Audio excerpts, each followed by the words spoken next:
dito sa South Railway train dito sa may Santa Rosa, Laguna guys. Yan, kahit umuulan, tumitira sila dito. So yun, kalat naman sila ng graba doon guys. Ayun, doon sa may unahan na yun. Zoom lang natin konti. Ayan, doon sa lugar na yun guys. Ayun, yung loader nila doon nagkakalat ng graba doon sa nakalatag na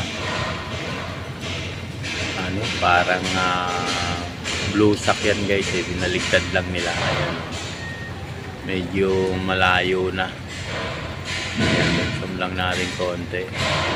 So maraming salamat po sa inyong lahat sa sumusuporta sa ating YouTube channel. Thank you very much po sa inyong lahat. Ayan, dito na naman tayo, update tayo ng Railway South dito sa may Santa Rosa.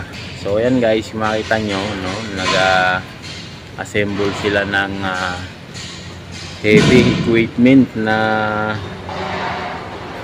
ayan, yung parang tower crane nila guys. Yan, ang kulay green na yan, ayan, na-assemble nila yan kanina. Ayan guys, so kahit umuulan, tumitira sila dito. Ayan, maraming salamat po sa inyong lahat. At sa mga bago nating subscriber dyan, maraming salamat po sa inyong lahat sa walang sawa ninyong pagsubaybay sa aking channel. Thank you very much po sa inyong lahat. Ayan, nandito naman tayo sa may building natin. Kuha lang tayo ng update, no? Update tayo. Sabi ko nga, every weekend, no, hindi tayo nakapagdala nung nakapag-update ng mga nakaraang araw guys. Kasi nga umuulan, pero umuulan pa rin ngayon, kaya kumuha na tayo ng tiyempo dito sa lugar na to.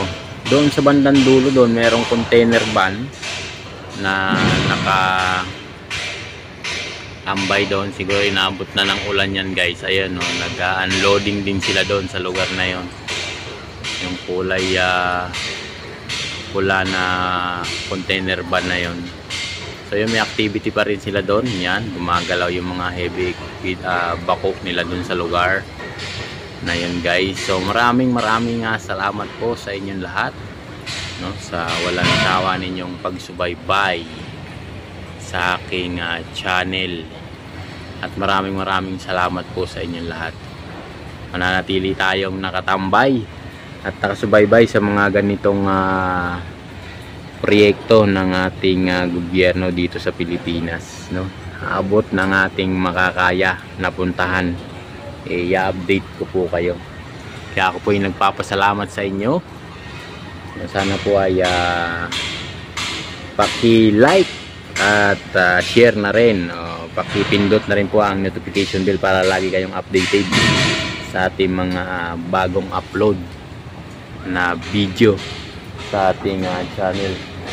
Kaya marami po ay nagpapasalamat at palaki na tayo ng palaki guys. Katulad nun guys, yan doon sa may area na yun, merong mga bako dyan na gumagalaw kahit umuulan. Ayan, kahit umuulan sila guys, ay talaga namang puspusan ng kanilang trabaho dito sa may Santa Rosa, Laguna. Exit lang to guys, yun dito, yun mga ano pa rin, may mga heavy equipment pa rin sila doon na nakatambay dito sa lugar. Ayan, gaya nga ng sinasabi natin, yan nga po, ano, araw-araw, gabi at araw po yung kanilang trabaho dito sa lugar na to. Pansin nyo yan, no? Hanggang doon po yan, sa dulo na yun, yung gumagalaw nilang grader. Kinakalat yung ano doon, graba na hinakot ng mga truck nila guys. So yun, maraming salamat at hindi po ako titigil magpasalamat sa inyo lahat, dahil nga po, ano, kung wala kayo, hindi po mabubuo yung aking channel, no, sa ating mga subscriber po. Maraming salamat, at lalo na po sa mga OFW nating nanonood, no, sa atin. at patuloy na sumusubaybay. So ayan guys, yun, hinilan ng bako yung truck doon. Medyo maputik kasi, kaya yung mga truck lumulubog, no? Hindi pa nila halos kompleto yung area, no? At nag-uumpisa pa lang sila dito. So makikita nyo guys yung bawat upload natin dito, no, by step yung ating i-upload dito. So halos ang dami na nila dito heavy equipment na nakatambay dito guys. Ayan, kagaya nyan, no? Bagong deliver yan guys, yung heavy equipment nila na boom truck na yan, at saka yung parang tower crane, yung kulay green at gray na yan guys. Yan, napakalaki nyan yan. Talagang puspusan yung kanilang trabaho dito. So namomonitor ko dito, halos gabi araw sila dito guys na gumagawa. Ayan, sinabi ko kanina, yan, madulas nga yung karsada. Ayan, hindi makalis yung yung boom truck nila na yan, dumudulas. Ayan o guys, kasi nga maputik at tambak lang kasi to yung area nila. So pinipison pa nila yan para tumigas-tigas yung lupa, no? Saka tinatambakan nila ng mga graba saka bato para hindi lumubog yung mga truck nilang malalaki. Ayan, yan po yung sitwasyon dito sa lugar na to. Kahit po umuulan, ayan, bakbakan pa rin. Ayan, nakita nyo nga yung ulan medyo namumuti-muti, no? Pero ang trabaho nila dito, yan talaga, hindi pa halos kumpleto. Puro tambak pa lang po sila ng graba at mga bato dito sa area na to. Kagaya hindi makalis yung truck na yung guys. So yun, doon muna na doon na bumalaho na. Ayan, hindi makalis. Ayan, dumudulas lang siya. Ayan, dumudulas lang siya, hindi na makasalida kasi nga maputi, basa ng ulan. Nag-umpisa pa lang naman yung ulan dito kahapon, ng hapon. Ayan, sumasalida na siya guys. Ayan, ayan, salida.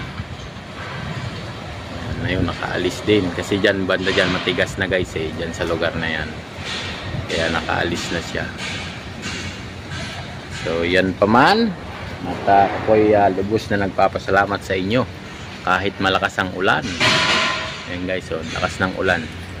Zoom natin konti para makita nyo yung ulan. Ayan, sa ginagalawan nila. Ayan guys, so ayan, yung mga 4 wheels na rin na pumapasok sa lugar, pero lumalabas din agad kasi nga maputik yung area. Yan guys, yan yung ulan, pumasok na rito sa ating kinakatayuan. So yun sila sa may area na yun. Ayan, yung andyan yung trabaho nila guys. Sinusum lang natin para makita nyo yung sitwasyon dito. So ayan, hanggang dun po yan sa dulo. Napakaluwang nitong area na to na gagawing assemble ng mga concrete tunnel, yung sa precast, no, yung ng Railway South. Yan po yung papatungan ng mga tren, no, na dito nila i-assemble sa lugar na to. Ito yung napili nilang area. Napakaluwang kasi nito guys, hindi lang yata 20 hectares to, hanggang doon pa yan guys. Yung makikita nyo na yan na marami pang puno, sako pa nila yan guys. Ayan, binubungkal pala nila doon, pinapatag para maluwag yung area nila. So maraming salamat po sa inyong lahat, at ako po ay magpapaalam na naman, no, sa ating mga kababayan natin dyan, saan man po kayo naroroon. Yan, ako po ay lubos na nagpapasalamat. Sana po ay huwag niyong pabayaan. At huwag nyo na rin po kayong mag-skip ng ads guys. Malaking tulong po yan sa akin, at hindi lang po sa akin, unti-unti na po tayo nagkakaroon ng charity na abot sa ating mga kaya. Kaya maraming salamat po. Bye-bye. God bless you all.